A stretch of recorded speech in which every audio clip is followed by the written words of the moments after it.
problème, ce que nous demandons, je reprends, c'est que le dossier soit rapidement mis en exécution. Ce que les commissaires ont décidé, c'est-à-dire les experts, nous souhaitons que ça soit mis rapidement en exécution. Tous les maires ont rappelé qu'il faut 2 flux de circulation. Un flux de circulation pour la circulation nationale, les camions et la circulation nationale, nord de l'Europe, sud de l'Europe, et une circulation urbaine. Et chaque élu présent ici est concerné par cela, parce qu'il y a des projets importants qui vont voir le jour, en particulier sur l'est de Montpellier, avec l'ADEME, avec le lien, avec des infrastructures importantes à Montpellier, comme Odysseum, comme le nouveau quartier, comme la gare TGV, etc., etc. Et que naturellement, l'idée, qui est une idée qui est arrêtée depuis longtemps, de créer un boulevard urbain qui serait vraiment totalement dans l'esprit du Grenelle de l'environnement, avec naturellement une circulation douce, des voies pour le transport en commun et naturellement la population urbaine de Montpellier, c'est quelque chose que tous les maires demandent au préfet de mettre en œuvre très rapidement. Dans le projet du ministère, il est en premier temps sur la modification des échangeurs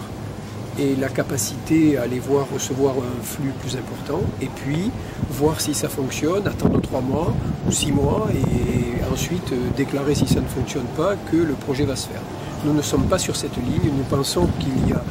que la proposition de modification des échangeurs n'est pas à l'échelle du problème.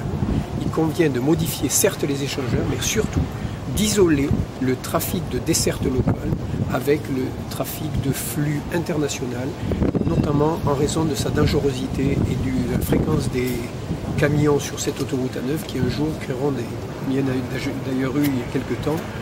des problèmes accidentels dans lesquels ceux qui se sont opposés au projet seront responsables. Vous n'êtes pas d'accord avec le calendrier proposé par le ministre? Tout à fait. Nous ne sommes pas d'accord avec le calendrier proposé par le ministre. Par contre, sur le fond, je note que le projet que nous avons toujours soutenu, en grande partie, a été validé par le ministère, car projet écologiste, projet écologique, projet qui respecte l'environnement et notamment les corridors écologiques cités largement dans le Grenelle de l'environnement.